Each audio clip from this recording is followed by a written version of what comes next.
Assalamualaikum warahmatullahi wabarakatuh. Halo anak-anak hebat, bagaimana keadaannya? Mudah-mudahan kita semua dalam keadaan sehat ya. Anak-anak, hari ini kita akan belajar tematik tema 8, subtema 2, pembelajaran pertama. Anak-anak, kita akan belajar siklus air tanah.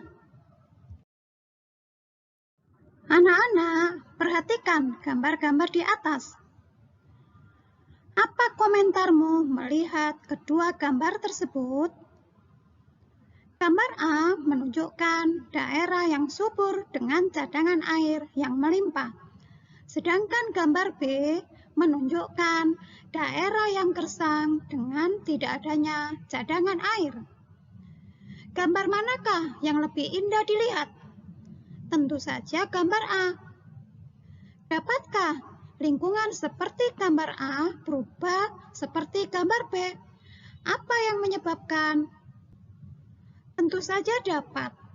Hal ini disebabkan hilangnya cadangan air tanah atau sumber air yang diakibatkan tidak adanya daerah resapan air. Dapatkah lingkungan seperti gambar B berubah seperti gambar A? Bagaimana caranya?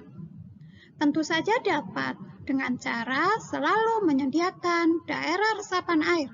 Salah satunya dengan menjaga kelestarian hutan yang merupakan daerah resapan air utama, serta selalu menyediakan daerah-daerah atau tanah resapan air di daerah pemukiman. Sebutkan cara-cara yang bisa kamu lakukan dalam menjaga lingkungan rumah dan sekolah. Pertama, menjaga kebersihan.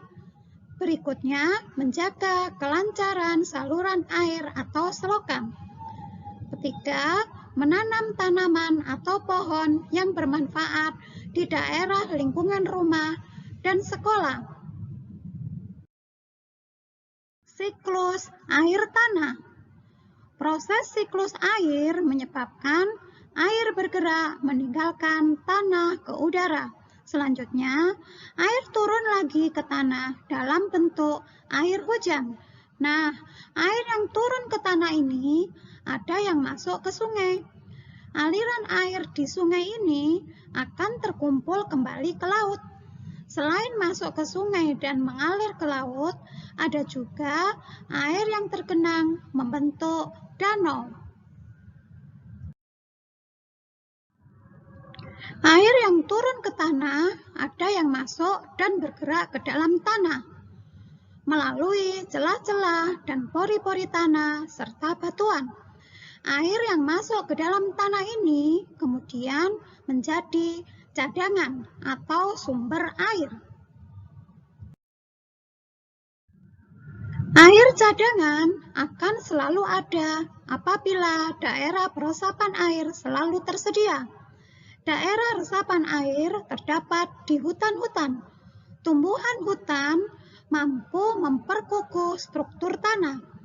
Saat hujan turun, air tidak langsung hanyut, tetapi air akan terserap dan tersimpan di dalam tanah.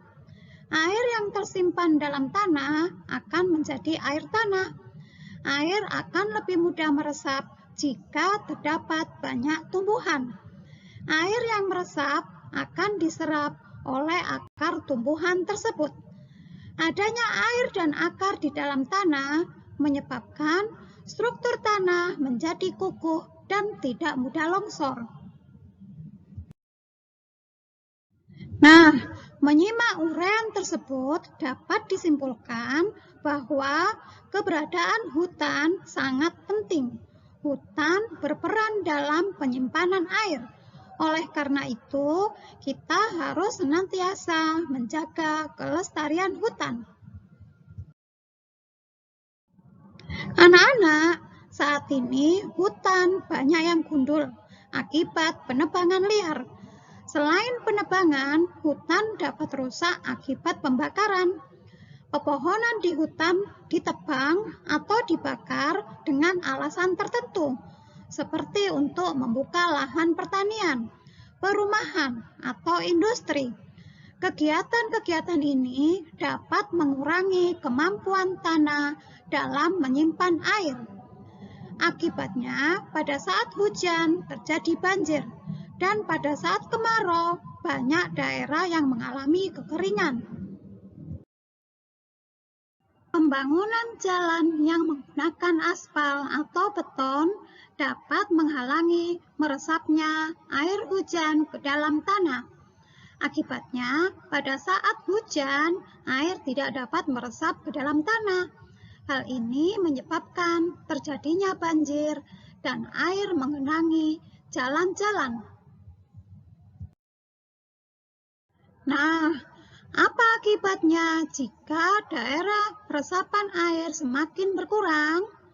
Apabila daerah resapan air semakin berkurang, cadangan air di bumi ini semakin menipis. Hal ini dapat mengakibatkan sungai-sungai dan danau menjadi kering. Keringnya sungai dan danau menyebabkan proses penguapan semakin menurun. Menurunnya proses penguapan ini menyebabkan berkurangnya pengendapan titik-titik air di awan. Keadaan ini tentu mengurangi terjadinya hujan. Nah, anak-anak, kita telah menyimak teks siklus air tanah. Peristiwa apa yang terdapat pada teks tersebut? Bagaimana urutannya? Tuliskan dalam diagram alir berikut ini. Siklus air tanah. Peristiwa pertama, air bergerak ke udara meninggalkan tanah melalui penguapan dan air turun lagi ke tanah dalam bentuk air hujan. Peristiwa kedua, air yang turun kembali ke tanah kemudian masuk ke dalam tanah melalui celah atau pori-pori tanah. Peristiwa ketiga, tumbuhan berfungsi menyerap air yang masuk ke tanah melalui akarnya dan akhirnya menjadi air cadangan atau sumber air. Anak-anak, yuk kita berdiskusi tentang masalah berikut ini. Pertama, tulislah proses terjadinya air tanah.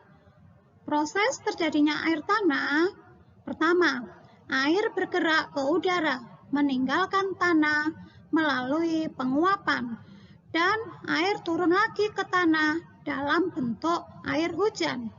Kedua, air yang turun kembali ke tanah, kemudian masuk ke dalam tanah melalui celah atau pori-pori.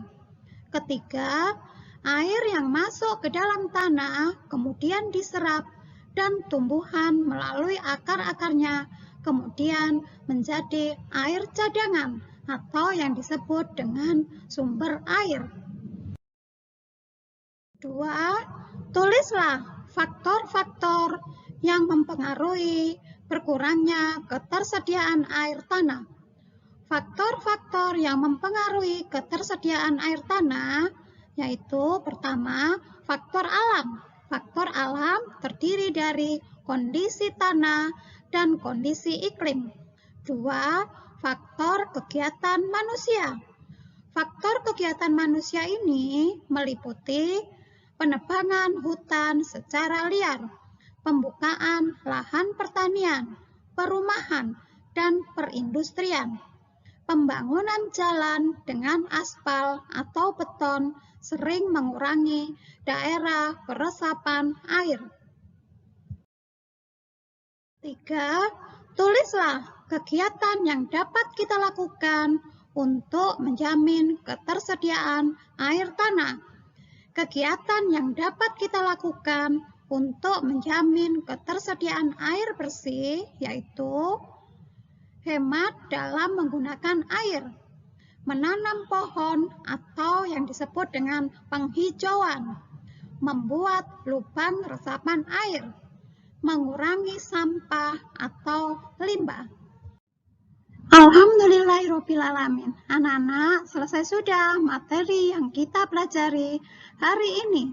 Mudah-mudahan bermanfaat dan menambah wawasan dari kita semua.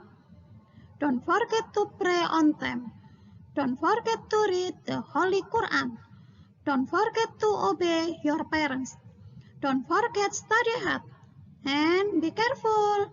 Wassalamualaikum warahmatullahi wabarakatuh.